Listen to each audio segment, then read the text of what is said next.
time's for leave. Are you guys ready?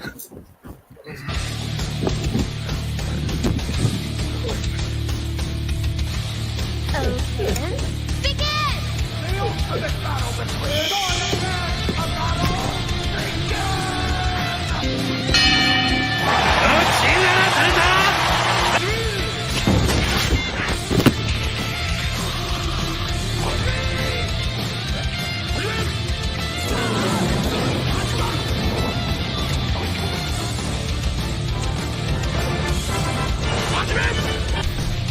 It's time to duel.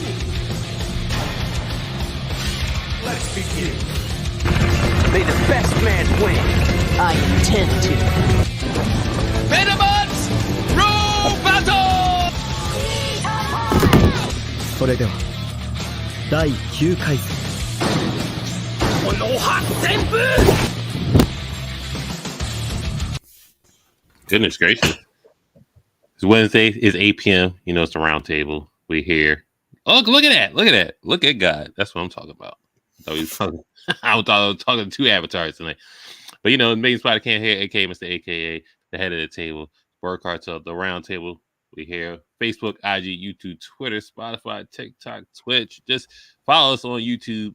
The numbers are growing slowly but steadily. And shout out to all the people watching the Spotify version. Got our first 100 downloads last episode. These guys killed it last week. You know, shout out to Belgium. We always got to shout out Belgium. Shout out to the United States. Definitely shout out Belgium. Shout out to everybody downloading the episodes. Shout out to people watching the episodes. The link tree is in the comments. Just go to the link tree. You might see a plethora of stuff you might want to subscribe to, whether it be the Instagram, whether it be the Twitter, whether it be the TikTok, whether it be the Facebook group page, whether it just be the YouTube. Once again, just subscribe to the YouTube. That's all. That's nothing crazy.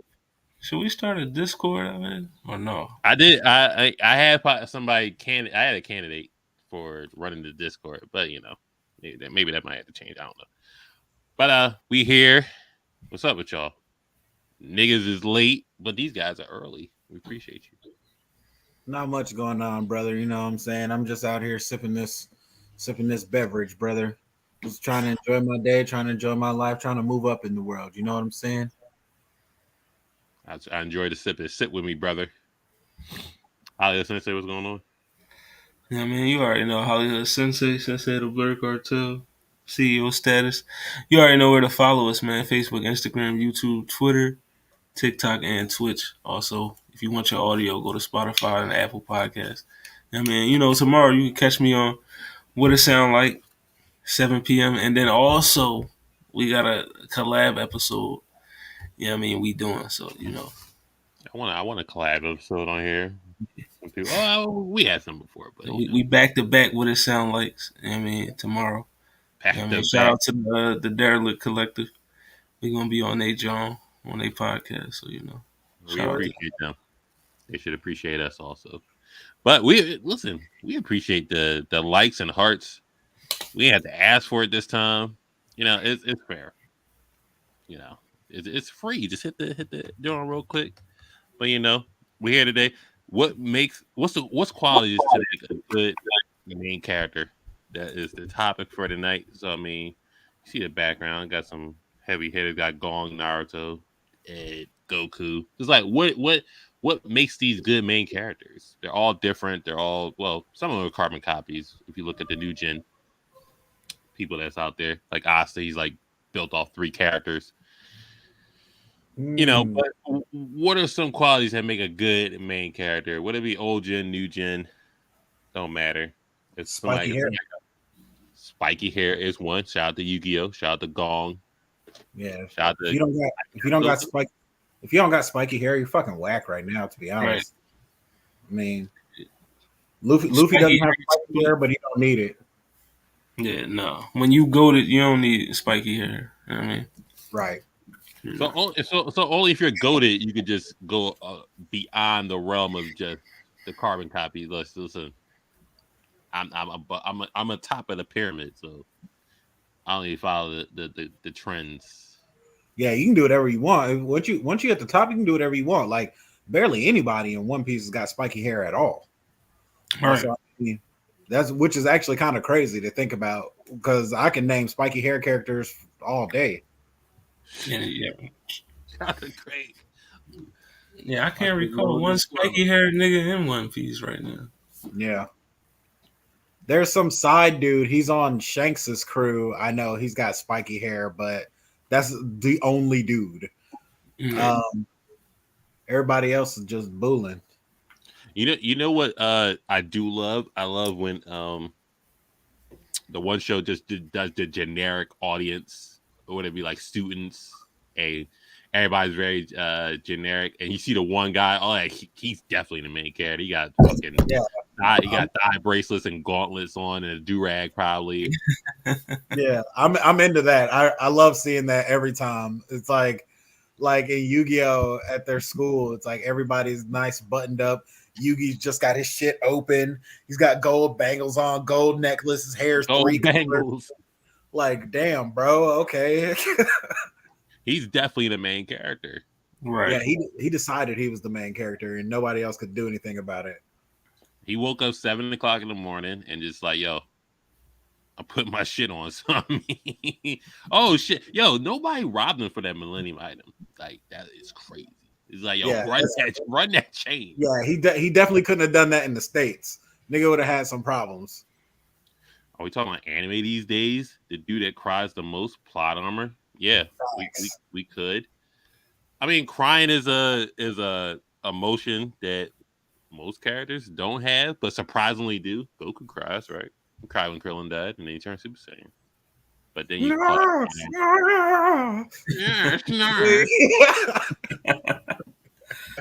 Yeah, I feel like I'm really not into the crying in anime thing right now because I feel like a lot of writers are making characters cry in place of actually being a deep character.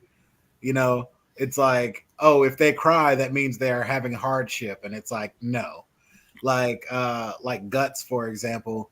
Guts don't do a whole lot of crying, but Guts is an incredibly deep character, and Guts could cry. Guts has been through some crying shit, you know. Right. So is I'd it be is crying it, if I had to fight demons every goddamn night. Literally. I mean, Niggas out here I saying mean, they fighting demons. He literally cannot go to sleep Bro. because he gotta fight demons. Like, come on, Bro, the so woman you love was destroyed by your best friend mentally and physically. Like it's a mess, bro. Like right. no, And then bro. his childhood is just a different entity within itself. So I mean, but Yeah.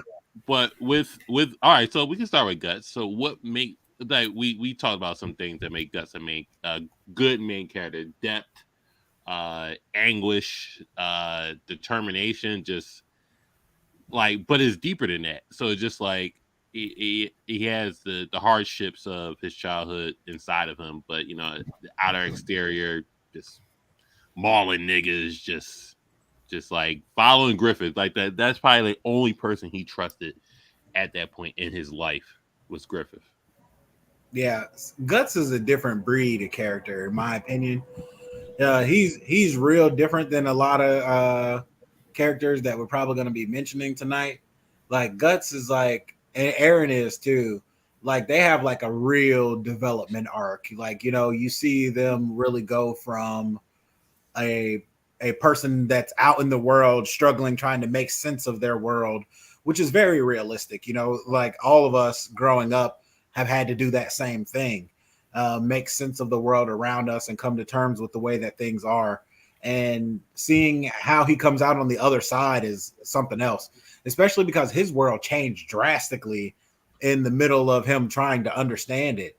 You know, right when he got a handle on things, it just switched up on him. And I think that really is that particular trait carries a lot of characters into iconicness. I have a question about Guts. Let's just say Griffith wasn't weak to yams, right? And they got what they wanted. They got Griffith's dream of just being knights and just like royalty, and we don't gotta fight wars anymore. We could just like chill the rest of our life. Would that like what if that was Guts's like future? What they got what they wanted and would that change who Guts was as a character? Like people like seeing him being soft or like, you know what I mean? So something like that. It can't. I want to say yeah, but I stand firmly by the belief that I'm dead, yo. That other comment though, but Some soul food. yeah, I really feel like the problem with Griffith and Guts and Casca is that Griffith is very clearly gay for Guts and really wants to get up in Guts's guts, but Guts wants Casca, and What did I walk in on? And it doesn't matter if Griffith gets what he wants. What did I step into? It doesn't matter if Griffith gets what he wants because Guts can't get what he wants at the same time because Guts wants Casca. Right. And that's as long as that dynamic exists, there was never going to be harmony between the three of them. Right. So he's going to leave regardless of the fact. So yeah, if you saw the mini movies, actually they re-released Berserk again with the mini movies, but Gus was going to leave. He was like, this ain't it for me. So I'm just like, we would say that. But shout out to Myron Hodson, shout out to Khan-Man. We're talking about qualities of I would love to hear you, bro, but Chris just totally disrespected you. This nigga Chris says, he owed me pretty bad. All right, qualities of a main character. So we were talking about Guts and why the qualities he had make him just an impactful main character. And we was talking about Aaron was brought up, and oh yeah, if you don't have spiky hair, you ain't shit, pretty much. Yeah, and we were just then when you guys came in, we were talking about a hypothetical. Right. If Griffith got what he wanted, would that have actually changed what happened with? Hey, Lolita, how you doing? Yeah, I mean, that definitely. It be that way sometimes. What's up with that? How you gonna be like hide and hit a nigga with the target? Y'all niggas was target. Coming with the bullshit already with the setup. It be that way sometimes. You ain't gonna make it to class every time on time. I just like how we showed up like some gang members. Me and Monterey knew the assignment. Yeah, we came in at the same time. Nothing but red. If you keep using Monterey 3 syllables, it's crazy. Black and red today. Monterey, definitely. Monterey, the Monterey Jack. I mean, hey, it is what it is. Your boy Monterey, aka the ketchup, not the sauce, but you already know what it be today. Oh, that's hard.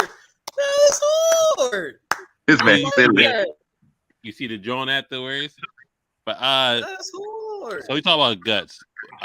Aaron, he took his trauma and then turned it into a new trauma, and then turned that into a new trauma, and it'd be like, oh, I'm the villain now, which is really not. But Aaron was like, I'm traumatized. Now y'all niggas about to be traumatized.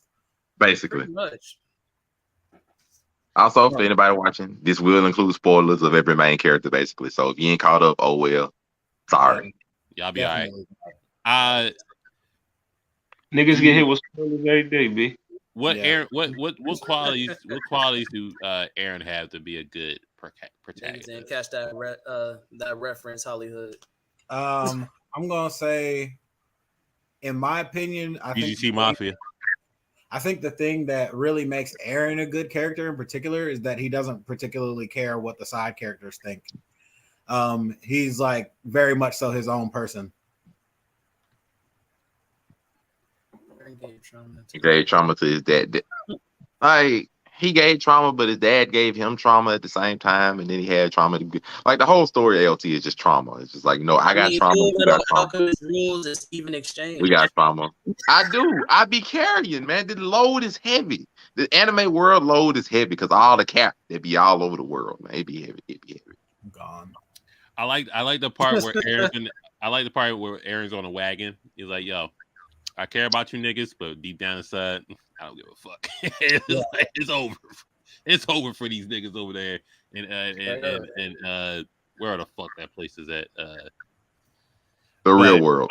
Yeah. Not paradise. The real world.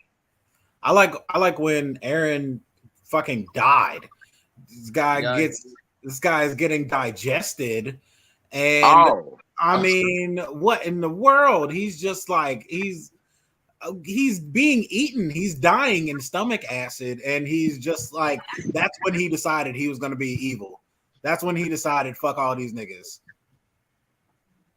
Yeah, I guess. I thought it was when he touched. I thought when he touched Victoria's hand. He got smoked in episode what 5, 6, some shit. Like yes, yes, super quick. Like I thought it was when he touched Victoria's hand, but I'll take that too. You know, it don't really make no difference.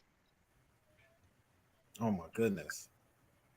I ain't finna gas Aaron up that much now. Like I ain't finna gas him up that much. I can't.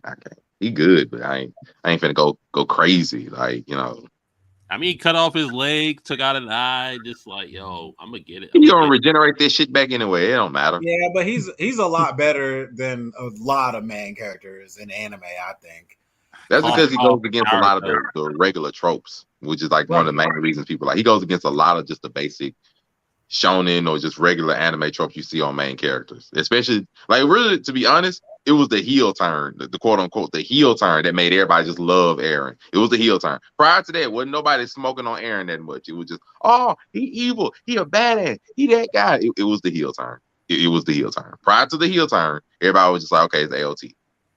Yeah.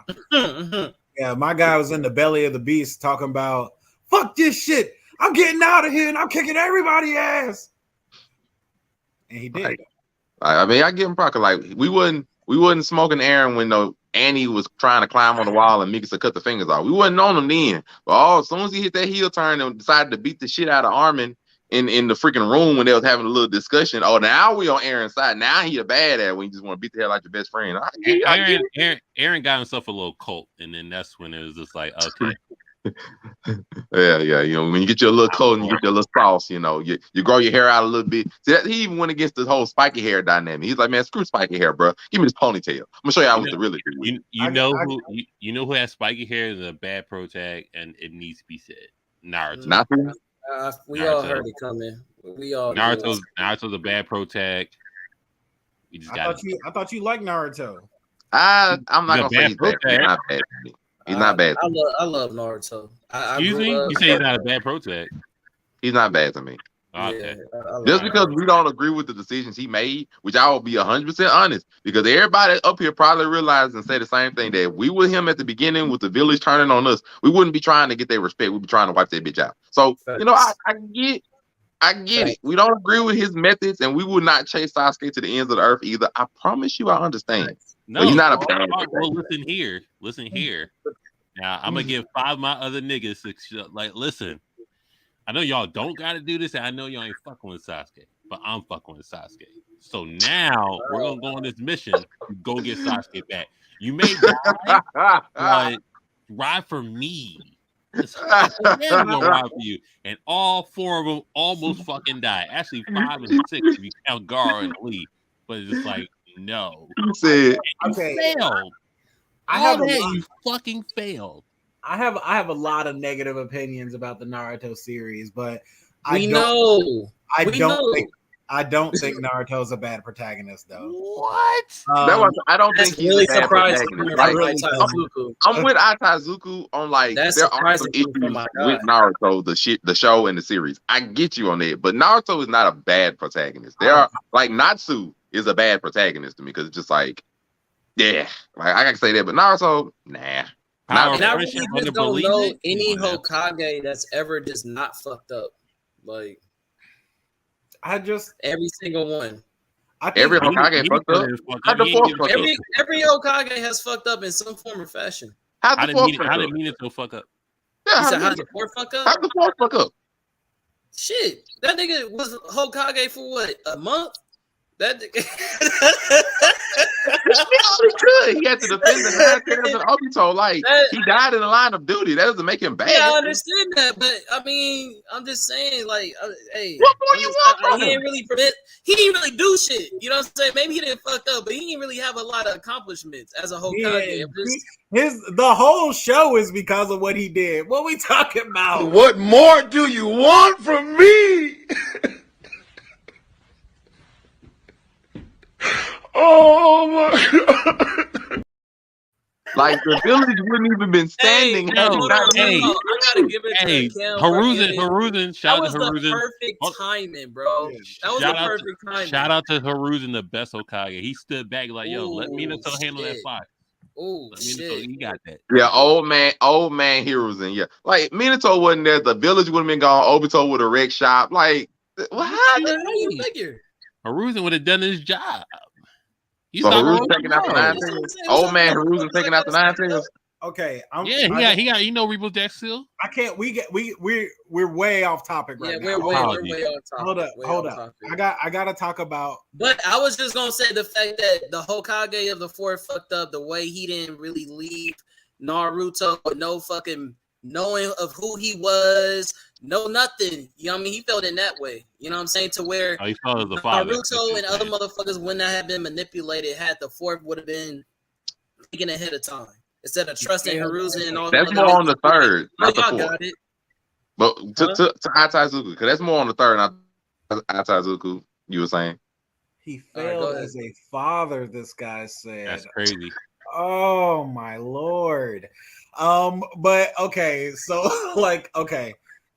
I think Naruto is a good protagonist, a good main character, because he does the job that a lot of main characters don't do. He introduces you to the world himself.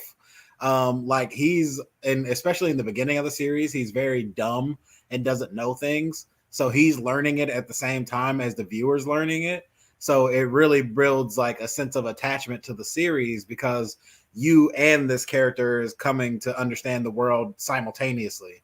I think that's unique in him because like Goku, for example, is not really doing that. Goku learns things about the world and doesn't really care. And we see things about the world, whether Goku's there or not, really. But Naruto, on the other hand, we get to see him develop from we get to see him mature, you know? And I think that's an aspect of a lot of main characters that's missing. Because a ton of main characters are kind of already mature once we meet them. And there's not much development that has to go on there for who they are. Like Yugi, for example, he's a static character. Like he doesn't really change that much throughout the whole series. Until he body switches. Right. And so I just feel I completely disagree with you, Facebook user. I can't agree with that one. I can't agree with that. I can't agree. Matter of fact, Dragon Ball Superhero the movie is proof that that's not true. What?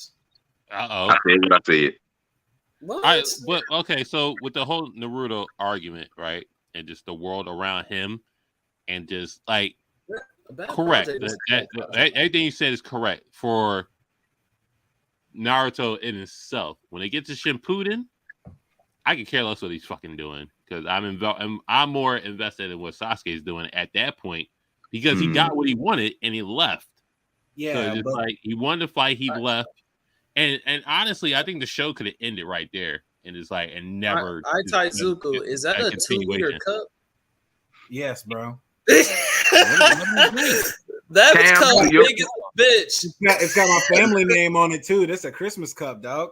Now, Cam, to your point, I will say that is a topic I've seen among anime TikTok and the forum. Is like it's a little debate of if Naruto should have just ended at OG Naruto and and you just in Kakashi's arms, and then other than that, I just want to see what Sasuke is doing. I don't care what Naruto's doing. Who gives a fuck? Okay, Hero comes back. Okay. You got your raggedy ass. You still got the Sunny D fucking uniform on, and you rainy. But Bakugo is your favorite My Hero character, so your argument's invalid. I love Bakugo. Yikes! How's my argument invalid? It's With invalid. friends like these, who needs enemies? It's invalid. You be dick riding Tsundere side character. Oh no! So I can't fuck with it. Baku. No. I can't fuck with it. When Ed-Shot get in his heart and he comes back. Listen. Let's not talk about that.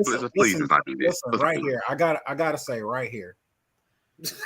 I got the violation button ready. I don't understand why people say Shippuden is the worst part of Naruto at all. I don't get that. Like Shippuden is 100% better than Naruto to me. Facts. And I like everything that happens. I feel like all the characters are more interesting. Everybody's been developed more. Everything's better. Except for the women. Except for the women. I'm trying to think of the reasons why people. What women are in Naruto other than Sakura? Tsunade. Kitchen level Hinata. I say Tsunade. Are you still holding I on get to what that? Atazuki was saying. Atazuki was basically saying there's no other women that are actually important. And I'm gonna say Tsunade is the only other one that I would say is actually of some importance. Yeah. Are you still calling her kitchen level, bro? Yeah. He is, but I'm ignoring him at this point. Currently, yeah, she is. I'm ignoring him at this point. Hilarious to me, I'm ignoring him at this point. They're not, but I'm ignoring them. You gotta make a shirt out of that, bro. You gotta make a shirt out of that. Rebellion. What has she done in Boruto that would prove otherwise? That she's not, that she's above that level. What has she done?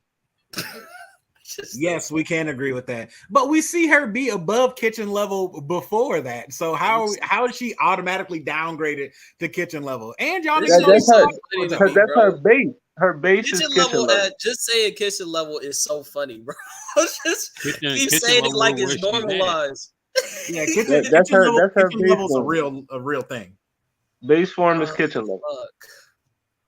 Everybody in Shokugeki no Soma is kitchen level. Jesus. So I did want to ask, so underrated MCs, right? Like Toriko, right? What qualities does Toriko have to be mentioned with the mainstream anime characters, but he just hasn't? Or maybe like Hitman Reborn, or just like, you know, like Saint Seiya, stuff like that. Can I get off the script of anime? I guess. Monray said, "Whoops!" Like absolutely the fuck not. I'm sorry, everybody watching on Facebook. Hinata is kitchen level, okay? She's not. But, you know, this is a constant debate that he keeps having. She's not kitchen level. Her base form is kitchen level. There's no debate. There is no Super Saiyan Hinata. She's not kitchen lewe even the worst part about this, we even went over scaling in one of our Wednesday night fights, which I'm saying Wednesday night fights because that's basically what it was. We went over scaling, and he still wants to say kitchen level. I'm done with this. Yusuke is top tier main character, so I don't know Virgo's red flags, but you know she was wrong. First and foremost, I'm a Virgo, so I detest that. So we not finna do that one. I don't care about it. I mean, the Yusuke slander is crazy though, but you know. It is. He gets disrespected by anybody that's not of like origin familiarity. But about underrated characters like Toriko and Hitman Reborn and stuff like that, why are they not in the mainstream conversation? So just like being a good MC. Well, for Toriko, it's because niggas ain't reading the manga. You know what I mean? You watch 1-2 seasons of the anime and just gave up on it and said, all right, I'm not going to, you know, continue the story because I can't watch it. So that's basically what happened with a lot of characters. People say, all right, I can't watch them, so I'm no longer going to follow this character. You can read it, but we know niggas don't like reading. Reading is free. People don't like I reading. would say, okay, I agree with that. I would say it's like Hollywood says, come out, we know when those anime were coming out in like, let's say early 2000s, where the internet wasn't as readily available and people weren't just trying to find manga like that. If it wasn't just in front of their face, like on Toonami for a lot of them, they weren't looking for them. So a lot of the anime that just weren't as popular, like, you know, the big three, Dragon Ball, that constantly got replayed and everybody constantly watched. If you wasn't trying to search out Toriko or thought some other ones like Zatch Bell, which, you know, came back recently, or, you know, Hakata Kill, Hitman Reborn, stuff like that. If you weren't just actively searching them out, you were never going to find them. And it's just out of sight, out of mind. That's even why Yusuke got disrespected. Because Tenten's not kitchen level. She has legendary weapons. We're not going to do that. That's even like, anyway. So that's even like why some like Yu Yu Hakusho even gets disrespected as such, because a lot of times once it stopped getting shown and then just got replayed later on, you didn't see it. You wasn't worried about it. Just how it went for a lot of them. I'm sorry, Monterey. 1010 is 100% kitchen level. She throws forks and knives. Stop But it. I'm not saying I wouldn't. Stop it. I ain't against it. I ain't against it. I'm just like I'm not worried about 1010. You're a fucking She more ass. kitchen level. She more kitchen level than Hinata. I can say that. No, that one there was a violation. Personally, I wouldn't have it. And if She more kitchen Said level than forks Hinata. and knives, bro. How? 1010. When I The wooden spoon. I mean, 1010 fold Hinata. 1010 fold Hinata. 10 folding Hinata easily. Cap. Somebody get this man. He's a smoke slander. 1010 beating Hinata. Boy, get out. it's not happening. 1010. I don't know, bro. 1010 I ain't 1010 gonna is lie. not 10 beating smoke 1010. Hinata. We're not doing bro. If you see No. 1010 feats, bro, like she's a strategist. 1010 not taking Hinata. We can She's a stop this. We got strategist. doing. Listen, Monterey, tell me what Hinata did in the war arc, and I will tell you what 1010 did in the war arc. Because you got legendary weapons. I don't know what Hinata doing legendary weapons. Yeah, and she'll get folded before that scroll ever come out. You know what's going to be funny? What did she do? It don't matter what she did. I'm telling you what's going to happen. I'm giving you a spoiler right now. 1010 versus Hinata. 1010 be like, please. Get out of here. Get out of here, man. Shit, I'm saying.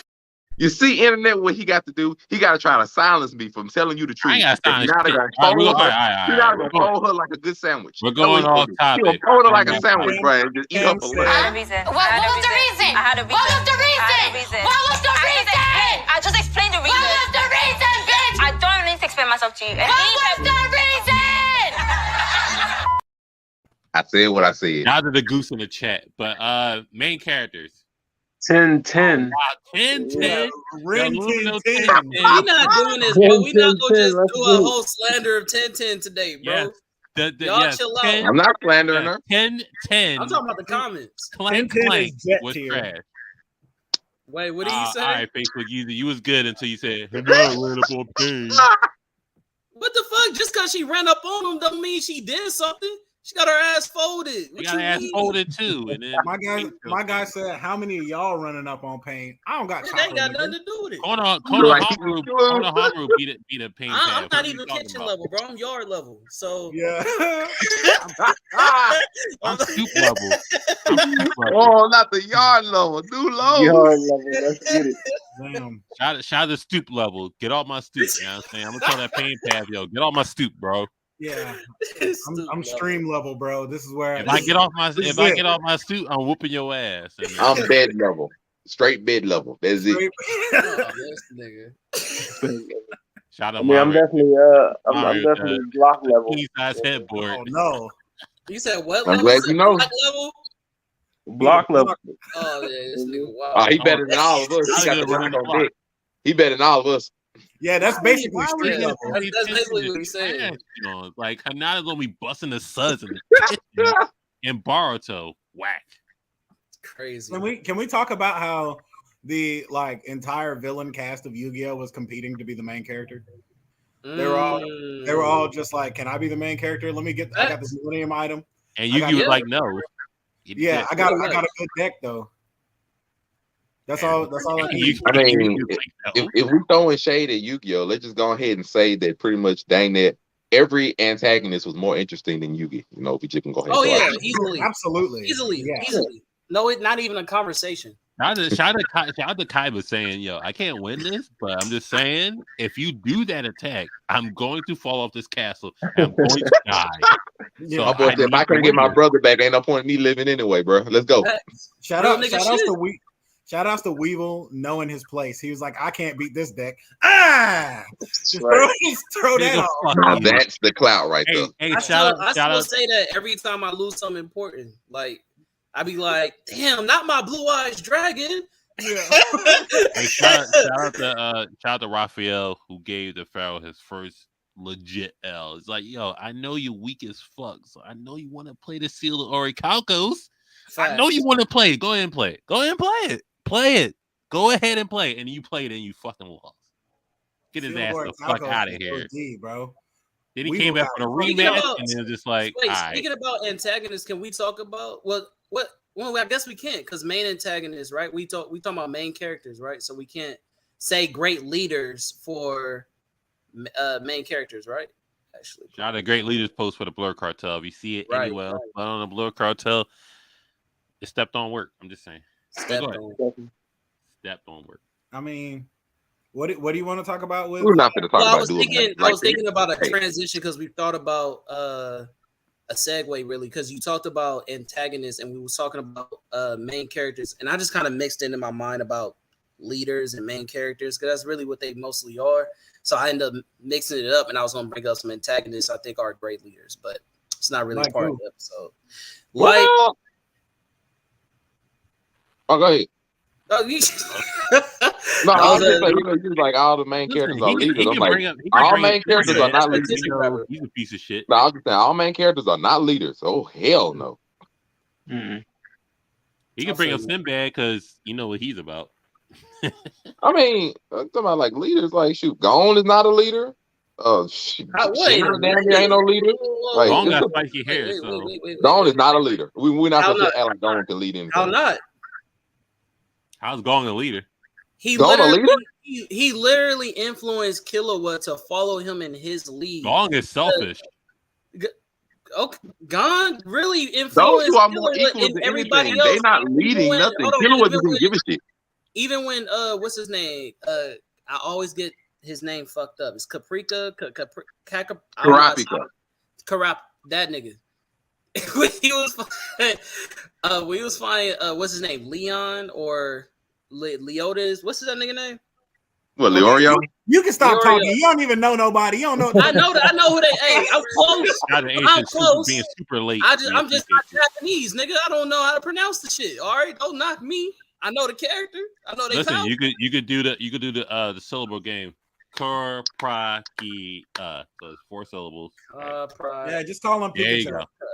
All right. I mean, all of them are not leaders. Go ahead, because I want to hear how Gong's a leader. He stopped them from killing each other when they went into when they was going in to be hunters, and they was making decisions on how to move on as a group. Gone was making a majority of those decisions. So you can't sit here and say that he's not a leader when everybody who is a leader is either acknowledging him as a leader or following his lead.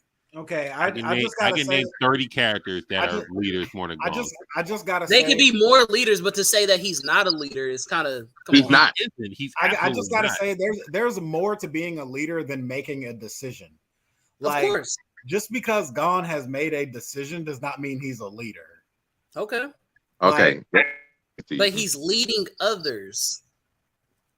I mean, he was showing leadership quality, but he isn't necessarily a leader.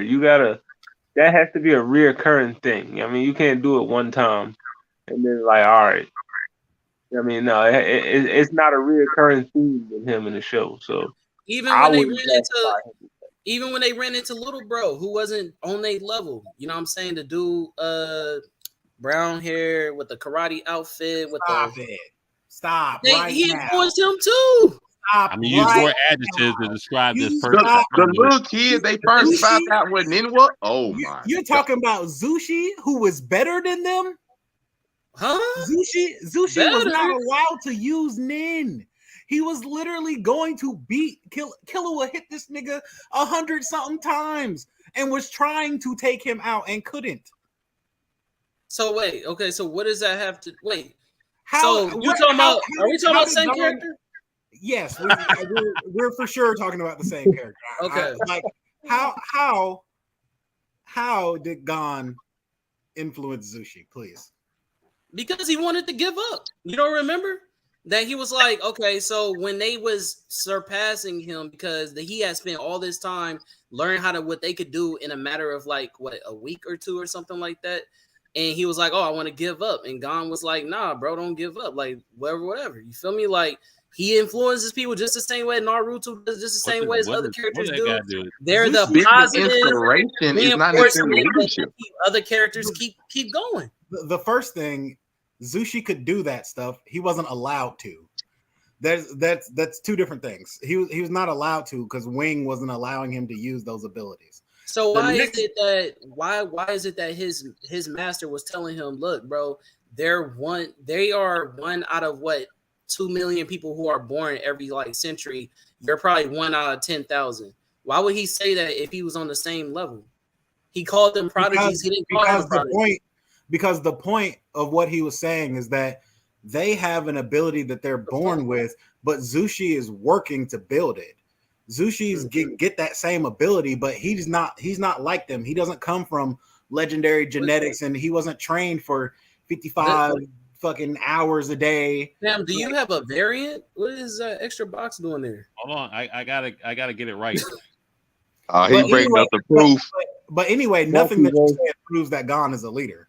I guess. I mean, I feel like if you take a motherfucker like Killua, who's willing to follow your lead, what other characters are allowing you to be, I ain't gonna say a pillar, but to go into the Chimera and get your vengeance, you know what I'm saying? Where other leaders are like, nah, we respect him as, you know what I mean, who he is. And I feel like he a leader, bro. Like, I feel like nobody deters him from his goal. I feel like anybody that tries to tell him that he can't achieve or say that, oh, okay, you shouldn't do this, he proves them wrong, and they respect him and they go behind him and support him.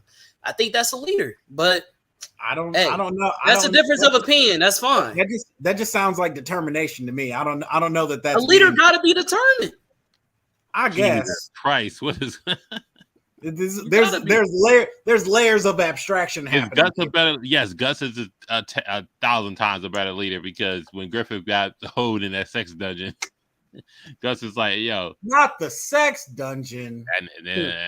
Well, listen, Lord, Gus is 100 times the best leader. But you know, to Craig's point, and you know, I'm sorry for the background. I couldn't find the fucking. See. That was a beautiful reach. You understand what I'm saying? This reach is in a Hall of Fame of reaching, because look at the reaction everybody is giving. There you go. Hey, you've been stepping it up, bro. You've been stepping it up. I like that. I couldn't find the clip because I wanted to upload, but you was reaching for Gong being a leader. We got to stop that. Y'all actually trying to play Drawful after this? We. That's but water. Nobody's gonna respond. That's crazy. But back to Pegasus, like Pegasus Saint. Why is he not a good MC? Why is he not classified as a good MC? Why is not the dude from Gurren Lagann? People, first of all, okay. So I've got to answer to both of those questions. And it's one answer, and it's because niggas just don't know. Like niggas really just don't understand. We didn't ignorant. They just, first of all, they don't know that Seiya is that dude. Seiya is the first nigga to be like, hey man, I understand why you going through turmoil and having a hard time, but also meteor punch, like fucking blast this nigga to smithereens. That's the shit. I'm here for that. And Kamina, I love. In that we didn't need like 400 episodes to see Kamina's influence. You know, by episode 16, you see Kamina's influence, and you see the next generation, and you see how he's developed the people under him. But everybody doesn't watch Gurren Lagann, and everybody's not necessarily watching shows to see character development. Especially in battle shows, a lot of people are watching for the fights. So, I mean, it's very easy to only look at a show for the fights and completely ignore everything else that's actually there of substance, which I see all the time with Dragon Ball. Like, I don't see it as much anymore, but people always used to say Dragon Ball has no story. Dragon Ball has no blah, blah, blah. It's like Dragon Ball's full of fucking story and lore and all this shit, but all people care about is the part where they're screaming and punching each other. So, I mean, that's not, it's like, I can't make people see what's there if they don't want to see it. That's true. Now, I do want to ask with more of the realism, not realism, but more of the low-key gems that talk about Revy with Black Lagoon, or just like BK201 for Darker Than Black, or if you're talking about Branding Heat for wait, real quick, while you bringing up those characters, how you feel about, because you just watched it, you influenced me to watch it, so I finally caught up. What about bro from Cyberpunk as a leader? If you watch Cyberpunk, I think he was. I wouldn't really classify him as a leader. I think he took the mantle and just worked with what he was shown, and he was teched out at that point. He was chromed out at that point. So I don't really think he was a great leader. I mean, that's fair. He had a mental illness. You know what I'm saying? But my thing is like, it was more just like, yo, I was taught this. I'm gonna get chromed out. You want to do these snatch and grab joints, and niggas is just gonna follow me because what I've been proven to do. But he was no leader. But he was the leader. So what you're telling me? Okay. So my question is to y'all. The consensus that I'm getting is that regardless if you are given a title of something, doesn't mean that you are a leader. You see, giving a title. Given a title, you could give a title. You could give somebody the title. Anybody else could have took that mantle. Yeah, I could call you a chef, but that don't make you a chef. I can give you the title of a boss, but you're not the leader. So with characters like Brandon Heat, Revy, and BK201, like, do they get like the recognition of being good MCs, or just like they're so like divulged in the worlds that they're in that they don't gain character developments? And when they do gain character developments, like the season 2 of Darker Than Black, it was terrible. But you know, does that hold them in like this like this box of just like, all right, you're just going to be this guy and you're just a shooter. You don't have no character development. Like Revy has a hard backstory. Right. I don't think Brandon really does. He's just like, well, Brandon has a early on character development with Harry until Harry turns on him, and then BK201, he just, all right, I got these powers and that's it. That takes away my whole personality as a person. So it's just like 3 different characters, but in the same graphic of anime type. Does that take away from being a good MC? I mean, it depends on your taste, right? Like, that's kind of what I was talking about earlier. Like, I prefer characters like Guts because the show shows you why they're who they are. But most main characters, you don't see that development. You just get to see who they are, and you don't really get to understand necessarily why they're that way. And I mean, sometimes that counts against the series, but sometimes it doesn't. Like, I mean, I could think of a lot of series where the character is basically the same at the beginning as they are at the end, like Hellsing, but it doesn't count against the series at all. Right. I see what you're saying. I also like, if you look at Asta, right, and then you're unsympathetic to Asta because he can't use magic, and then you see he's a carbon copy of like Naruto, right? Oh, I want to be the Wizard King. I ain't got magic. Oh, I can't use ninjutsu to the best of my abilities because I'm slow-ish. Yeah, and but he has everything inside him to use ninjutsu the way it needs to be used. He just is lazy, but whatever. But if you look at a character like Boji, and he can't talk, and he's deaf, and he's cursed and stuff like that, so you root for Boji from the first episode until he realizes his potential to the last episode. And they're just like a sort of just like a higher ceiling for that character versus a character like Asta who can't use magic, but it's just like, oh, he's just a carbon copy of this character. You know what I mean? And you're just like, all right, well, he's gonna oversee his potential in some way different from a different other show, but he still has the same carbon copy of another character, whether it's Boji who has a handicap and he's going to go through it, but you don't know how he's going to go through it. I'm sorry. Hold up. Mr. Vape has been sitting in the background for like half an hour. Like, I forgot. I'm just... Apologies, Mr. Vape. We didn't scroll down and clue you in. He just like, yo, what do you think? Shit. What's up? Yeah. What's up, y'all? How long you been sitting there? Also, Monterey, are you there? You're on mute. I don't know if you've been talking. Monterey's done. He's definitely on mute. I thought you was talking about me. Mr. Vape, if good content creator. Wow. Follow him on TikTok and all that good stuff. But we were talking about main characters and just like what makes a quality. So wait, quick question. Yeah, So I've been here for like 20 minutes. I was here when bro said that wild statement saying Gong was a leader. Now that was wild. I'll tell you there that long. Apologize. Come back and he's still on the Gong is a leader when he's not a leader. Hilarious. Like, yo, bro. Zuku, we don't. You can go ahead and just, Oh shit! All right, so did not make us a scumbag. He texted me at 8:55 saying I'm here. It's 8:58, so he wasn't waiting that long. Yeah. Okay. But we appreciate him being here. Okay. Mr. Vape, I don't know if you heard that last question, but basically it was like, so there's characters like Asta, right?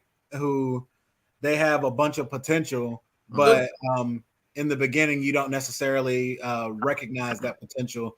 And then there's but he has it there. And then there's characters like Boji. I don't know if you've seen Ranking of Kings, but like Boji, who has no potential but builds it. And it's like, is there the way I interpret it is like, is there a preference for one type of character over the other? Quick question though. Quick question before you answer. Mr. Vape. Are you coming on the show? I'm gonna cut you off. Good question. I ain't trying to pull a Kanye. I'm just saying. I'm gonna get the fact that you said that Gon is not a good leader, right? I feel like even relating him to characters like Boji, right? Don't y'all feel like a main character should have that same quality that they all have, which is being a good judge of character? Like every single one of those people saw potential or goodness in others when others did not, and therefore was able to, see a common ground to where he's like, oh, you know what? I fuck with bro. You know what I'm saying? Like, do you think that's If not say that at least Gon is a good leader, can we say that is a leadership quality that should be shared or common within a great, leader or main character? All right, my question. I'm here to tell you right now, we don't care. Let me tell look. My question to your question is just like based off what you just asked me, a person that can see the potential in somebody and make them believe in themselves and everything like that. That sounds just like the guy from Attack on Titan that ran when Aaron's mom was getting ate up. Oh, his name begins with an H. Oh, you are a monster. I mean, like, okay. You trying to say he's not a good leader? He wasn't no good leader. He wasn't a good leader. What you mean? He said this ain't it. We're out of here. Okay. So, sometimes you gotta get your ass up out of there. That's a leader need to know when to count his losses. The only time when he became like a brave, good leader, like main character energy, is when he died. His last. You are basically saying that a leader has to be dumb. Like, I'm going to throw away my life. I have to have so much bravery. Hold on. You got some real good dumb leaders in anime. You got Luffy. You got a motherfucker that's down there indestructible. Yeah. Hold on. Not a regular nigga that can get hit up by Titans. Comment. Let's talk about the same show. Your man Earl was like, listen, I know a lot of you niggas are gonna die, but I need y'all to die right now. But all right, you also, but like he said, like A said that you got characters like Asta that have main character qualities all over, but he's not. I wouldn't say he's a good leader. He's not a leader type to me. You know what I'm saying? No, I'm saying, but is he a good main character? Yeah, he's a great main character. I mean, at first he's a little annoying, but you know what I'm saying? I say he does show his qualities throughout. He's a progressing main character, like he said. And Boji is like he said, Boji the type of main character that you feel sorry for instead of like more of an inspiring. You you feel sorry for him more than you are inspired or what he's gonna do or making him feel like, you know what I'm saying, like Asta was. Like Asta had more ambition than Boji to me. But Boji gave me that made you proud kind of shit. And you kind of was actually expecting Asuka to do what Asuka was doing in the anime anyway. So I don't know. I think I appreciate Boji's type of character more if I would like that, because Boji's type of NC actually excites you and it makes you give that pops, like they were saying wrestling, like when you're watching stuff. Like who else? What kind of MCs like Boji? What I would think else is like him. I think that's definitely Cap.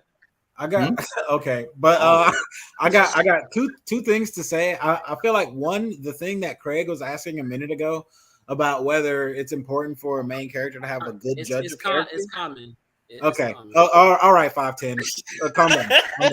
But I feel like that is important if the main character is a good person, because every main character is not a good person, and every main character is not a hero either. And if you're not a hero, then it's not really that important that you have a good judge of character. Like it's not very important at all. For example, like Light Yagami doesn't need to have a good judge of character. Like Jin Woo, because I've been binge reading Solo Leveling. Even talking about shit, I'm so bad with these fucking names. But Black Clover, the dude of the leader of the Black Bulls, like he saw the potential in Asta. Oh, you talking about Yami? He chose him in the first. That's the reason why he chose him in the first place. He didn't show as much potential as everybody else. But Yami's a good person. But he's a good leader. Is he a good leader? No. I think so. I think he's a smart leader. Yami's not a good leader. I think he's. I need you to go beyond your limits right now. Shut the fuck up. Do it. Yeah, I mean, but that's like, let's be real. That's the whole shtick of the show. No, go beyond your limits and crap. I get that, but Yami has shown examples of good leadership, whether it be teaching and being the example that his people that are under him is, defending them when need to. I don't understand how he's not a good leader. Like, what is our quality of leadership? I don't. It depends on. But what about level of leadership? Like, I ain't saying Yami is an amazing. He ain't gotta be amazing, but he's a solid leader. Like, I don't get he's not a good leader. But are any of the Magic Knight captains a better leadership or have better leadership qualities than he do, other than maybe the Fire Dude? Do any of the other ones have any better leadership qualities than him? They're all shit. Yeah, I wouldn't say that there's even a really good example of a good leader in Black Clover. I can't agree with that. I would say Yami is a solid leader. Not amazing by any means, but he's a solid leader. I can't he's a smart leader. I think he has a good idea of like when it comes down to combat. But I think outside of combat, he's like might as well not even be there. Outside of combat, they ought to do whatever the hell they want anyway, unless they got a mission. Right. But leading is more than just fighting. Like if I took 20 shots. I mean, but the secret of the show is everybody does what they want unless they're in the mission. It ain't just him. All of them do. Right. I mean, which is why I don't think there's any good leaders in the whole show. If I took I would look at William, because like William and the Golden Dawn, they are a solid group, but William's a traitor. So it's like I can't. They're all bad leaders. I think Yami's solid. Like I said, not amazing, but he's a solid leader to me. I will focus on Yami. If I took 20 shots at Henny and I'm about to throw up and I see him in the mirror, just like, yo, go beyond your limits right now. And then that one there was a violation. Personally, I wouldn't have it. And but we literally just argue that inspiration is a good quality of leadership. We just argue. No, it's not inspiration. I don't want to throw up. So if it's just like, yo, go beyond your limits right now. Go beyond your limits. You take a shot. Thank you. I appreciate it. I would put you in the bathroom with me. The topic though, because it's supposed to be about main characters. So I think I don't know. Is that the same thing? Is those two topics related? All right. Well, all right. So most of the main characters got good. To get back on topic, Edward Elric. What qualities does he have to be a good main character versus somebody like Spike Spiegel? And Spike Spiegel, does he have any quality to be a good main character except for just swag alone? Because I feel I'm gonna keep it a bean. Swag, man, why we can't just say swag? I mean, I feel those Spike has a swag deflections field, and people are like, oh, he's a good character because he dresses cool. But Edward Elliot, he has a deep character beyond the humorous persona that he presents. I'm just saying. I'm not knocking it. Like, if we looking at Spike unbiasedly, other than the swag and when he fights, he's not a good person. Like, he made horrible decisions, whether it was with money, whether it was his personal life, or the fact you going back to Julia knowing it's a suicide, like a bunch of stuff. Like, it's not like he didn't make good decisions throughout the entirety of the show for the most part. Him and Jet, for that matter. Like, we just looking at it unbiasedly. Edward, the main reason why you look at him as a pretty good character is mostly from the relatability and the fact that we understand a lot of the decisions and the emotions that he's going through throughout the entirety of the anime. That's mainly why people just love Edward, because we just understand, like, you wanted your mom back, you're trying to, pay for the sins that you did, get your brother's body back, all that kind of stuff. So, like, we understand Ed for the most part. Spike is just, when he ain't fighting, we just like, you pretty much a dick. Like, so. I don't know, because he be looking out for my little man on the keys, man, and everybody else. Like, he actually, I think he's kind of like the glue of the squad, because everybody else is inherently selfish. The glue is Jet. Yeah, what the fuck?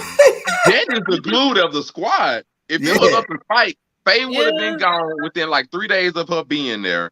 Friggin' Ed would have wandered off somewhere with the goddamn dog. Like, the glue is Jet. He's the one that makes sure the bills get paid.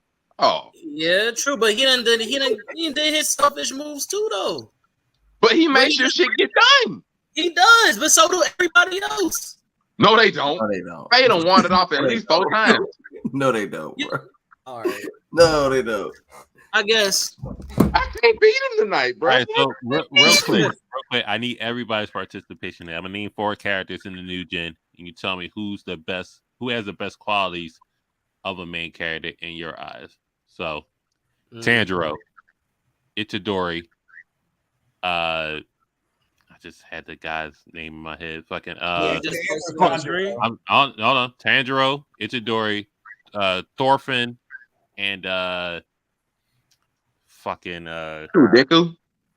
Yeah, Deku.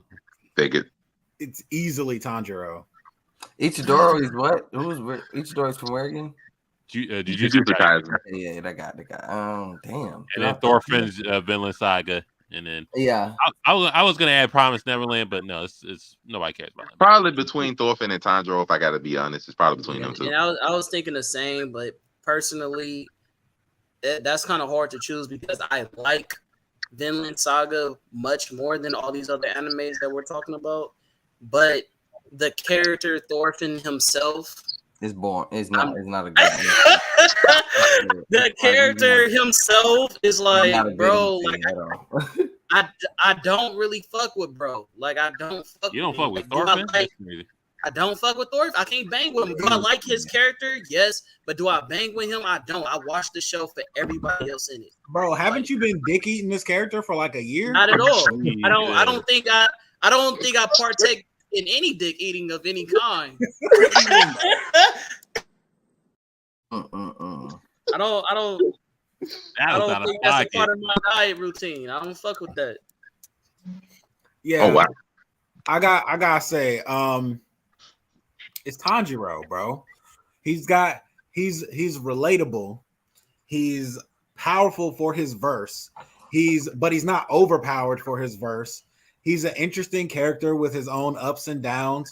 He needs his supporting cast to help him, and he makes his supporting cast better. Like, I mean, he's not invincible. He doesn't have any secret demon hacks. He doesn't have any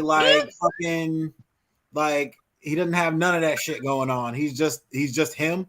And does Tanjiro have a demon in him? You said what when I said he don't have? You said hacks. Secret demon hacks, yeah. Not a demon hacks, but the motherfucker got a hacks. He got sun breathing, I guess. To be fair to Ataizuku's point, even with that, Tanjiro can be beaten by other people in his verse. He's not overly broken with that hack compared to like some other things like Asta with his hacks can really be not be beaten by most of the people in his verse. Period. Now that's without training. Or like Naruto, for example, or like Ichigo, for example, is not. It doesn't make him to the point to where he's untouchable. That nigga forehead is also a hex. Yeah, Tanjiro, sun breathing is not hacks. The first time he uses sun breathing, it didn't even work. Also, it just crippled his body as well. How does it? Yeah, how does it? Was it ever explained why? Quick question: was it ever explained why he was able to see those spirits and train with them and shit? Was it ever explained why? No. Okay, it could be. It could be a hex. Who knows? We'll find. I mean, but that's like basic. It was basic training. Like I'm not gonna look at that too much into it. That's literally basic training. No, for his verse. You talking about Sabito and the little girl when in like episode 3 and 4. Yeah. That was literally basic training for a demon for a demon swordsman. It's literally basic training. If he could not switch that rock, he couldn't fight. Well, like I'm not gonna look like it's literally like basic freaking training. Like it's irrelevant. They could have just had it to where like his freaking master could have trained him the same way. It would have been the same difference. Like it didn't make much difference. Like the only possible explanation for that is that Tanjiro can see into the unseen world, which is not. He's not the only person that can see into the unseen either. So like I don't understand. And that's not hacks because it causes them to recover slower. So does just sunlight. So does the Nichiren sword. Like that's not hacks. Hacks is something that bypasses defense and is basically unstoppable. Like sun breathing is not even close to hacks. It doesn't even work the first time he uses it. And at the end of the series when he uses it, it's not winning because it's sun breathing. It's him. Doesn't his scar do something as well? Doesn't that develop when he? No. It changes color, but it doesn't do anything. It just shows that he's breathing. Okay, we'll see. But again, this is what a Nichiren sword does. Period. So as far as to get on Thorfinn, the reason why I feel like I said, I love the series much more than I love any of those series that we just named. However, as a main character, I'm at odds with this man almost at every decision that he makes. So it's like for me to say that, oh, he's a better main character just because I like the show that's better. I guess I gotta go Tanjiro on a default, I guess. Damn, fuck Deku, right? Fuck Deku. Out of the 4. That's the crazy part because I'm caught up on all of them except for My Hero, and my choice is gonna be Deku. The reason why is like how A said, kind of with Tanjiro, but not really. I feel like Deku's the most relatable because everybody who even watch animes have had a dream of wanting to become a superhero. And he was in a world where people were basically superheroes, and he couldn't be a superhero. So he kind of was us. But actually just watching everybody got something that we want. And he actually got it. And he actually did exactly. He actually started portraying and being the character that we always imagined as kids that we would be if we ever became a superhero and got the power. So that's why I feel like Tanjiro kind of gives the most like legendary, or I would say like vintage like view of a main character in any kind of like heroic kind of setting, but actually with like kind of a new twist, like kind of going nostalgic but not really, but bringing it to a modern age. So I would say Deku is the best of it. Yeah. My guy Sean's about to make me spoil the whole series here, so I'm not going to. I gotta let it. I'm about to say I ain't even there. I'm at some festival. That's where I'm at. But that's what I'm just saying as far as what I see from Deku's character. I never. If I was to be a hero, I'll be nothing like fucking Deku. Jeez. That's one, first and foremost. Two, even the same thing I just said with Villain Saga is the same thing I relate to My Hero. First of all, partaking into that show. It's hard for me to watch. Two, if I do watch it, it's for the villains. I vote for the villains every fucking time. Like, they're way more entertaining. Their arcs are way more like with way much better backstory and writing. Like, it's just, I don't know. That show makes me want to be a villain, to be honest with you. Shit, think about Stain. Even Stain makes me want to be a villain. So it's like, I don't know. I don't have that same feeling that you do, but I respect it. Yeah, I mean, I like Deku. I think Deku's a good character. I don't feel like he is outside of the box. He's very much so in the box. Like, and I think that's where that like feeling of nostalgia that Vape was talking about comes from. Is like he feels very much so like a packaged hero. Like, I feel like I'd see him on any page of any Marvel or DC comic as just some guy that pops in, you know. But he's special for anime, I think. Comparing him to like regular hero stuff, he's like anybody. But in anime, he's a unique presence. I definitely think that. My other question was fighting main characters. Are they just like stuck in that box to be just like the least interesting as possible? Just like how you fuck up niggas, you know, that's all you really care about. Like Jin Morai, Baki, Oma, who else? Ippo, stuff like that. Well, Ippo, you know, you could relate to Ippo being for the most part out of all of them, just being. I ain't gonna lie, I gotta watch it. I ain't started yet. Yeah, I ain't watch Ippo.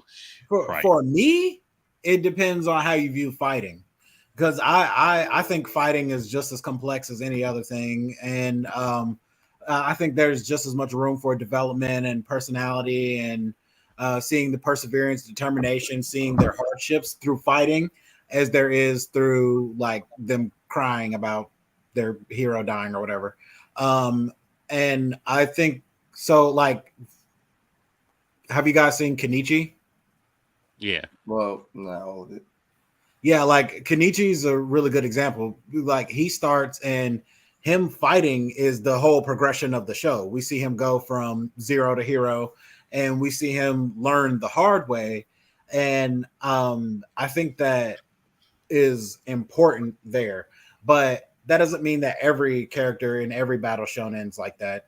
Because like I can think of some battle shonen characters that like I'm gonna go back to Yuji, who is not a very deep character at all.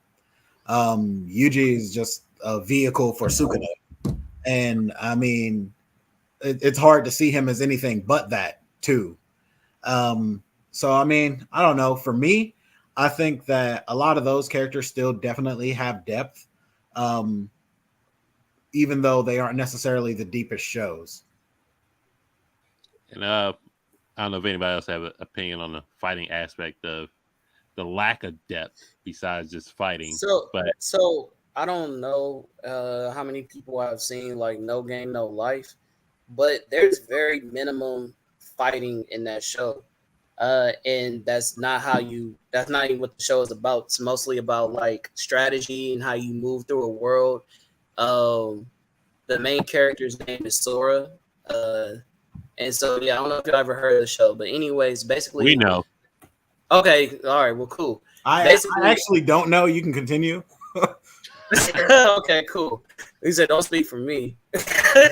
Well, basically, the whole show is about everything you do being the strategy, right? The god of games was playing chess with these two characters, the guy Sora and his daughter. The Sora and his sister, and they play as a team. They're an ultimate team. They actually beat the god of games, not even knowing that it was the god of games as an online player. He finally gets beat. He takes them to his world that he's conquered, so he can have somebody to play with, because basically all these other deities can't fuck with him in his world. Like, they are not the strategists of games, and everything that he's morphed this world to be is about a game. You have to play a game to get money. You have to play a game to eventually own a kingdom, all this different shit. So what makes that show interesting to me is how this man as a leader moves throughout this world, working with all these other characters to come to his ultimate goal.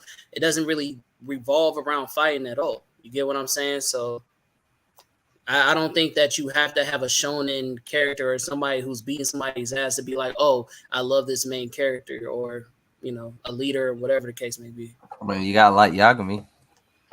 Yeah. If in Rosario plus Vampire, the main character cannot fight. And it's like everybody else can fight and he can't. And he's just like a proxy for the side characters to be developed. And I think that being that kind of character is just as relevant for sure. Even fucking Shield Hero, he really relies on his allies. Oh, you get what I'm saying? Not that second season. Oh well, yeah. Well, that's besides the point. He's a good main character. Is the main point. He's still entertaining. I guess my hot take would be sports anime being the most depth with a main character, like a haiku or Kuroko no Basketball, or even Soccer Joint that just came out, a Shaito, but not Blue Lock. I think Blue Lock's is just gonna be just niggas just doing shit. But it's like I think this, or Prince of Tennis even, or Outs, something like that. Just like I think like sports anime have the most depth for a main character, because haiku, just like the main character is going through a hardship just being short and he wants to be a striker. And Kuroko Basketball, I don't think it has too much depth, but it's a foreigner coming over. He's American, trying to play Japanese basketball, and then just like niggas just I respect it. Yeah, you definitely entertaining. Like, you definitely love that show for seeing how he can prove everybody wrong, how he's he can use his height and all that shit to his advantage that people don't see him coming. I also want to agree with Mr. Vape that like Yagami is a great main character and the motherfucker doesn't fight at all. So I agree. Yeah, I can't feel the sports anime characters being deeper than other characters, but man, they have their own merits for sure. I haven't seen not one sports anime in my life. So From the sports anime, I'm not going to say that they have the most depth. That's, because you can honestly say the young boy from Hakuyu is sports Naruto, to be honest. But so it really just depends on the character. I don't think it depends on the genre. It just depends on the character. Okay, makes fair sense. enough. Yeah, and then I feel like too, it's like the character doesn't necessarily need to have crazy depth if the world is interesting. Right. And you can still be a good main character that's not a super deep character if your world's interesting. Like Eden of the East, I really enjoy Eden of the East. And I think what's going on in their world is really interesting. And the main character, he's got like he's a duo main character. It's two people that are really the main character, and it works because you got this dual protagonist that they're bouncing off of each other, and the character traits that one has, the other one doesn't have, and vice versa. And together they make a complete main character. And I feel like Full Metal Alchemist is that same way. Shout out to James O in the chat. I did want to wrap it up on Isekai characters.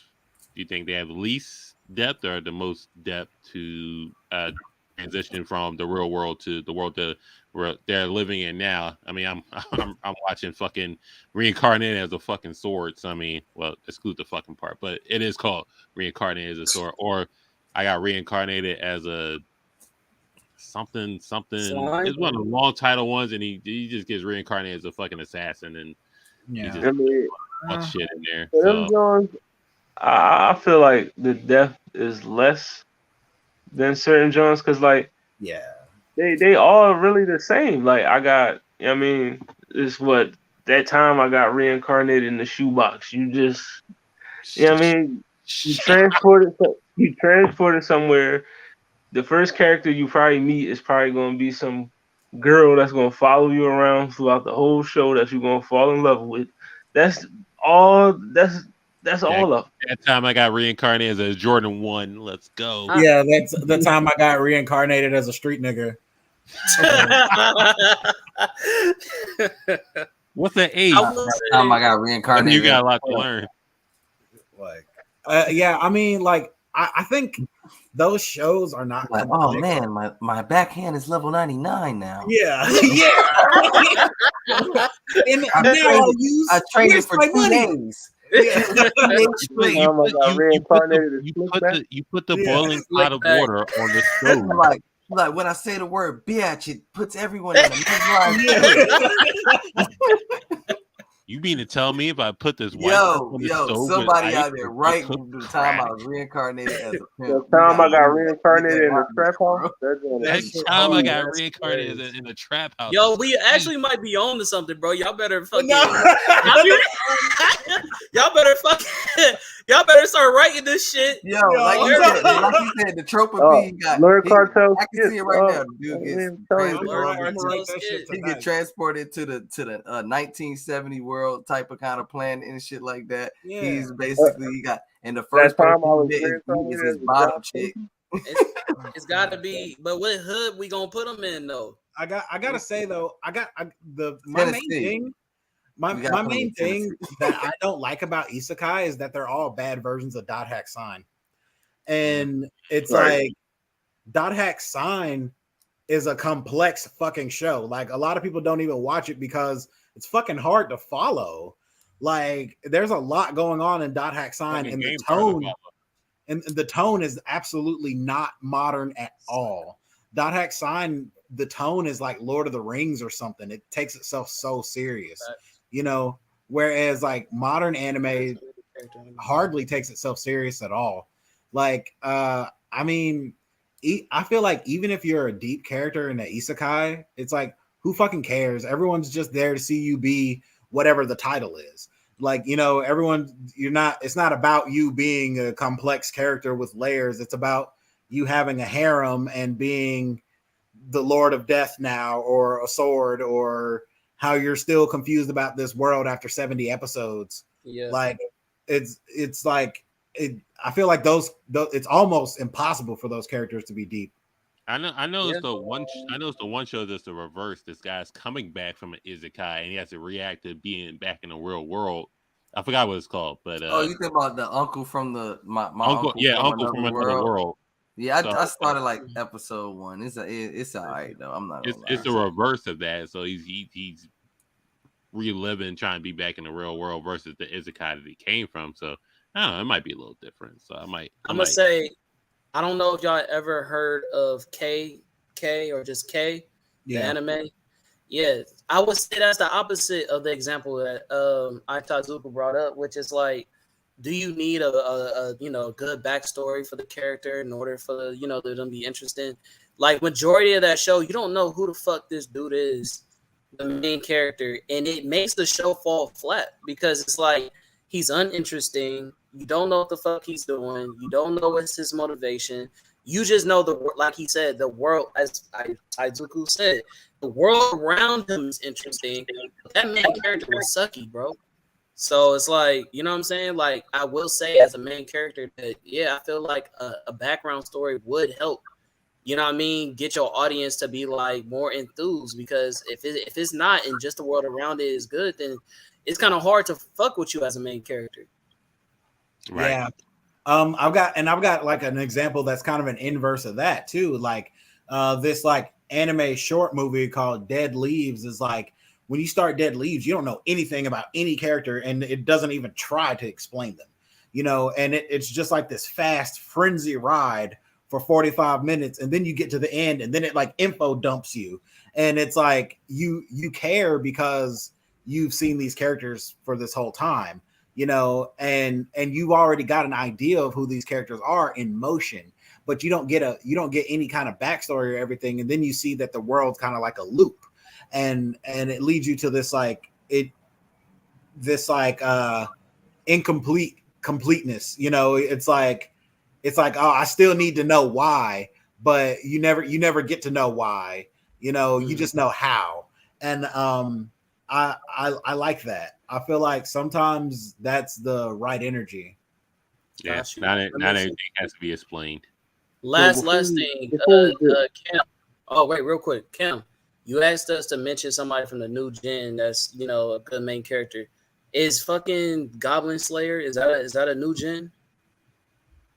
I mean, it came out around that time, I guess. Okay, well, I fuck with that. I think that's a good example of a main character. Go ahead. Oh yeah, I was just saying I gotta head out, guys. All right, fuck with you, bro. Thanks for having me come through. Fuck Mr. Vape on TikTok. Next time we won't keep you waiting for 20 minutes. Oh yeah, but y'all was in there. I was sit back listening to it. All y'all niggas look like y'all ready to go to sleep anyways. Yeah. But yep. Oh. Hollywood, what were you about to say?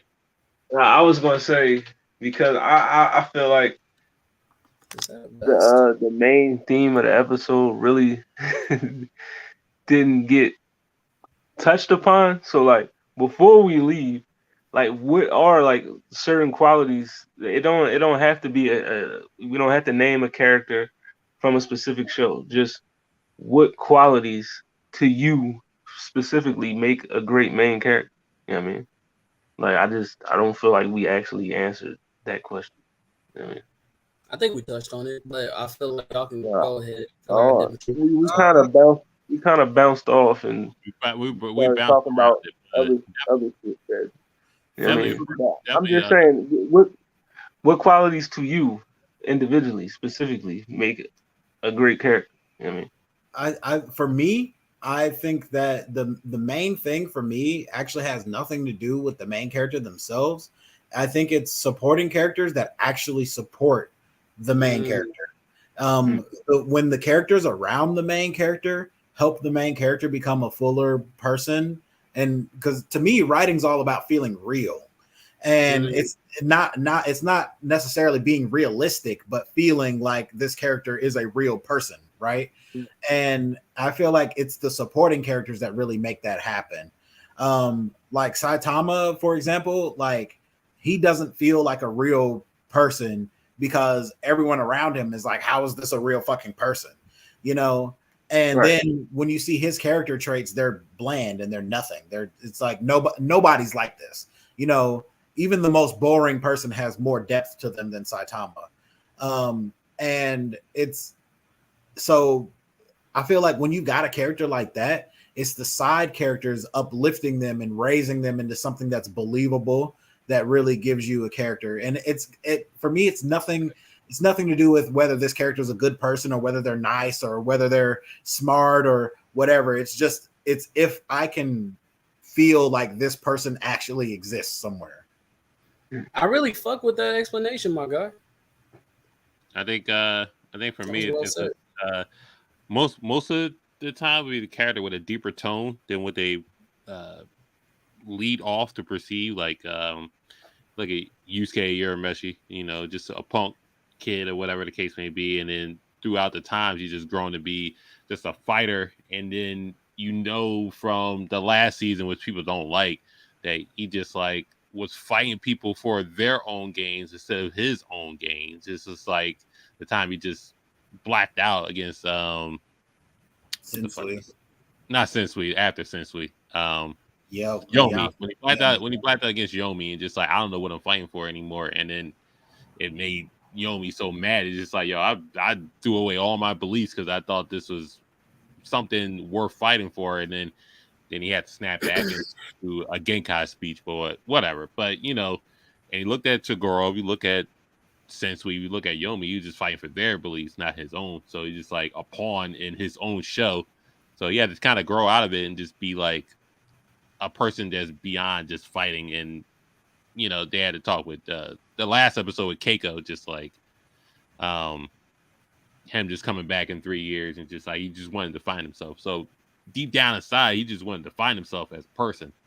So a lot of people just not gonna just realize that it's just a fighting. Oh, it's just a fighting anime. He's just fighting demons. No, he's just a person. He's just a teenager just trying to find himself at that point. And if you look at Kurobara found himself. He just like, yo, I'm not about this fighting shit all the time. I'm a mathematician. I want to go to school and make money. And then I one of my favorite episodes is where they're all outside the I think Genkai's house, and then the Spirit Patrol unit comes back. Oh, we're taking Yusuke away. And it's like everybody want to go to Demon World for their own point. And Kurobara was like, "Yo, we squad. Like, what the fuck are y'all going there for?" It's like, and he's like, "Yo, fuck y'all niggas," and you know what I'm saying. So I that's one of my favorite episodes. And just like, yo, I'm gonna just stay here. I know I'm the strongest human there, but I don't want to fight anymore. I just want to be whatever I want to be.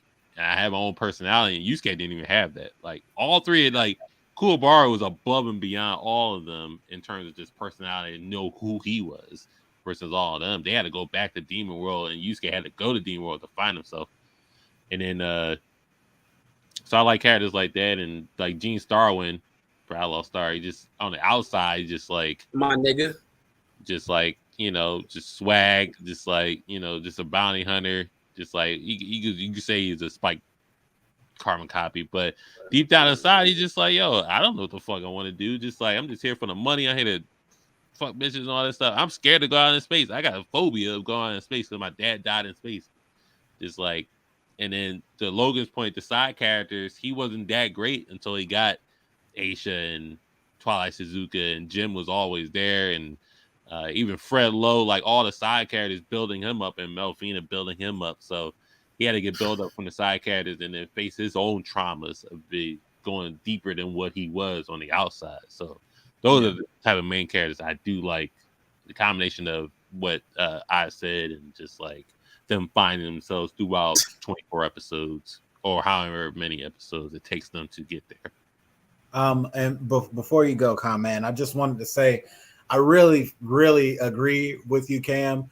And I feel like that last season of Yu Yu Hakusho that a lot of people haven't seen is don't like. It's one of the most important parts of the whole show, because like before that, Yusuke doesn't even understand why he's a spirit detective.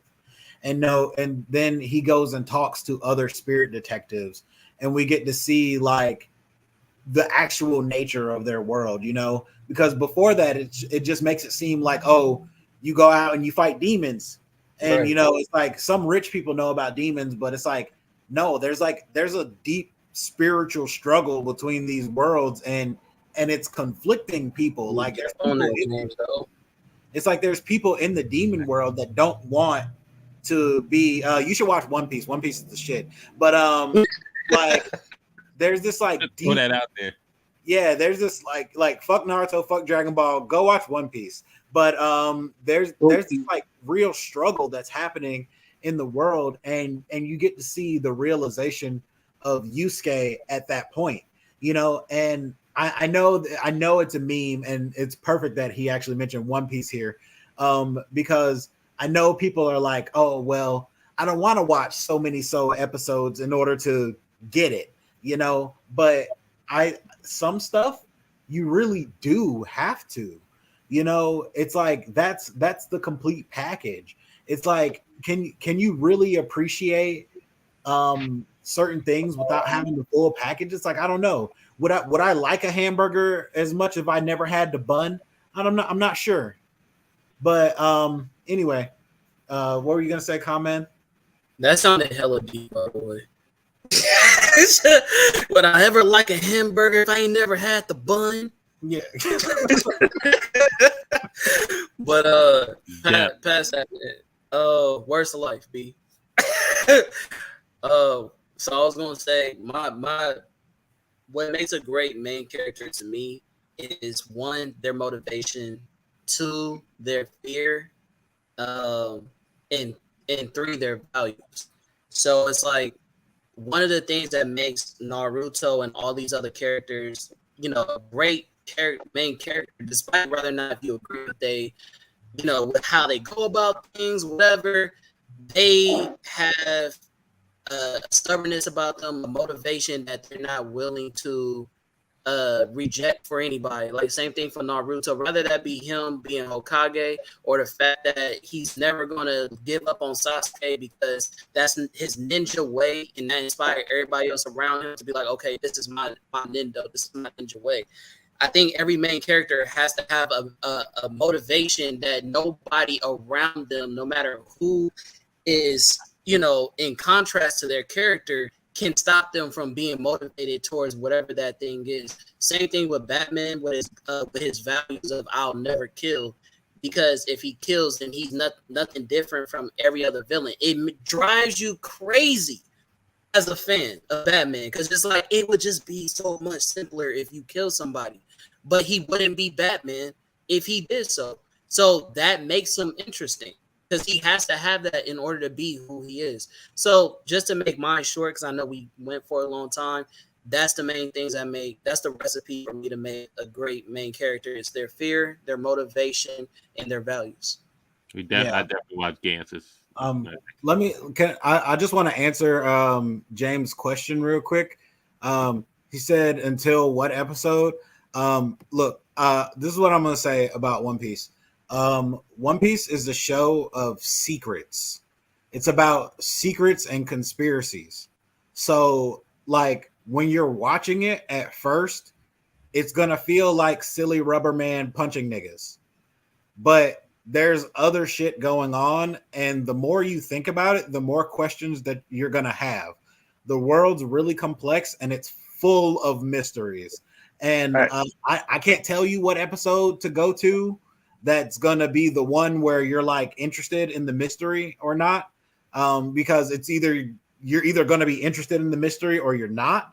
But I will say that for me personally, I didn't even understand that the world was mysterious and all this stuff was like embedded in there until like I read the manga. I'm just watching the show, so I read the manga all the way. So it wasn't until episode wise, it'd be like episode 200 where I was like, there's a lot of shit going on. And also Bleach is nice, I gotta say. The Blood War. Yeah, 1,000 Year Blood War is the only part of Bleach that really matters, but whatever. Hollywood, did you have your own answer for the question you asked that we didn't answer until the end of the show? Yeah, I did. For me, I mean, and y'all all gave great answers and explanations, by the way. I mean, just to throw that out there. But for me personally, I like characters that got layers to them. I mean, like you could peel back, like for example, like we was talking about Guts earlier, and he's one of my favorite main characters. Like for like a casual fan that was reading Berserk, you would think he just a person swinging a big ass sword set on revenge. You know what I mean? But that's not the case. Like, you know what I mean? Like really, the man is dealing with pain and turmoil, you know what I mean, since a child, you know what I mean? And one of his outlets of the pain and turmoil is the fight. I mean, that's what he was thrown into. That's what he's getting into. And then the kicker of it all with his character is that like his trump card, the Berserk armor, is basically him taking in a shit ton of pain to become, his most powerful. You know what I mean? It's just the layers to his character. You know what I mean? It's crazy to me, and that's something that I look for. That's what I look towards in any character, whether it's a main character, a side character, whatever. If you got layers to you, you know what I mean? If it's more than meets the eye when you see that character, that's a great quality for me. Yeah, agree. Yeah, that's actually the exact same reason I like Ichigo. I feel like Ichigo is a very real person. Like there's a whole arcs of Bleach where Ichigo is like depressed, and that's different. Because like when Naruto's depressed, it's for like 5 episodes. When Ichigo's depressed, it's for like 2.5 arcs, and it's like it's affecting him and everyone around him, and that's very realistic, and I like it, and it takes a lot to get him out of it, And then it's interesting to see because in the series, other characters, when he comes out of his depression, they reflect and they're like, why couldn't I bring him out of his depression? You know, and they're trying to figure out their own place in his life, which is very unique. That's funny. I think it's a solid episode. You know, everybody watching on YouTube, subscribe to the page. Everybody watching on Twitch, subscribe to the page also. So I mean, but you know, Roundtable follows Facebook, IG, YouTube, Twitter, Spotify. That'll be. I'm gonna try and drop it tomorrow, 3:00, hopefully.